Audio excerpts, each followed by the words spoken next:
For president, si Gabby, syempre. Sobrang talented siya, tsaka mabait siya. One time, pinaram niya akong readings and notes. Feeling ko sincere siya talaga tumulong ng tao. Si John, syempre, nakalaro yun one time sa basketball. Sobrang galing. Tapos engineering pa siya. Kung nakakapaglaro pa siya sa lagay niya na yun, tingin ko, magiging magaling siyang presidente. Siyempre si Gabby kasi una, matalino siya. Tapos, top of her class pa sa BS Bio. Tingnan mo, BS Bio pa yung course niya, ang hirap-hirap nun. Tapos, alam ko talaga na kaya niyang mag-lead. Alam mo, dapat si Charles Kaso, may narinig ako sa kanya. May one time daw. May nabangga siya, tapos tinakbuhan lang niya. Grabing irresponsible yun. Tapos may bata pa raw sa kanuna na nakasakay. I never pegged him as a person to take the easy way out, pero... I guess I was wrong about him. Ngayon, Team Gabby na ako.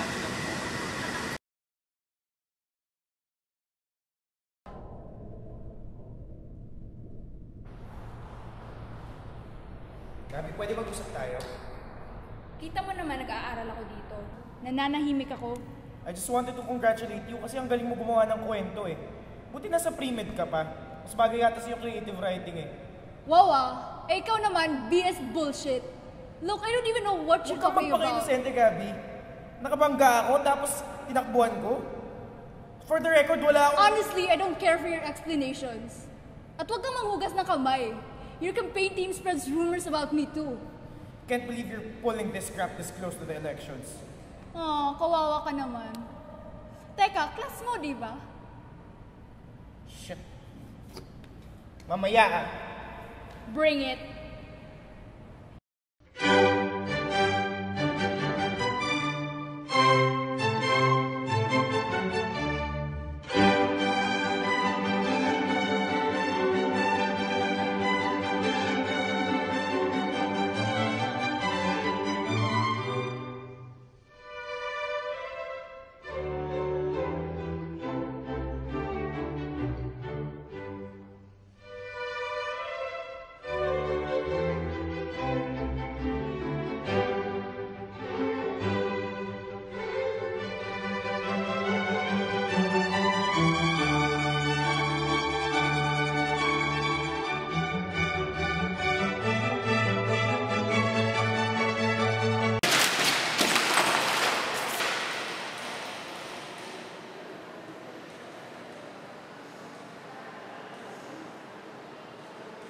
How dare you accuse me of cheating? Me? I can't believe you'd go there. Sobrang foul. Ibang klase talaga si Gabby, pare. Ako naman ang game. Wala naman silang proof, Gabby. Don't worry, let's just print more campaign posters, okay? Ano lang iisipin ng mga batchmates ko? Mga professors ko? Malit lang yung school natin. Sigurado makakarating. Totoo pala yung sinasabi nila tungkol sa kanya. Tubusin na. Perfectionist pa. Ayun.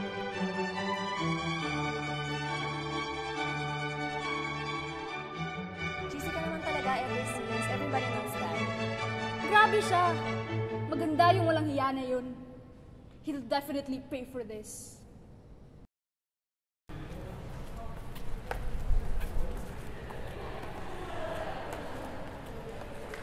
Well. Look what we have here. Charles, don't you think we all deserve to know the truth? Pinagsasabi mo, Gabby? Bakit sa isang taon, 3 beses ka nagpapalit ng cellphone? Tapos pang ilang iPad mo na yan? Tsaka balita ko, you're in your second laptop of the year. Gabby, what the fuck are you doing? Tama rin. Gabby! Gabby, ano ba? Pagpila ko, nalaman ang bag ko. Gabby, di ba ako nilunod eh? Eto ka pala eh! Hindi namin! Huwag ka naman malinis! Magtinakaw ka! Bakit hindi ito? Saan tayo nakita yun? Is he still the right person to be the next student council president? Tell me! Patay tapos!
Thank you.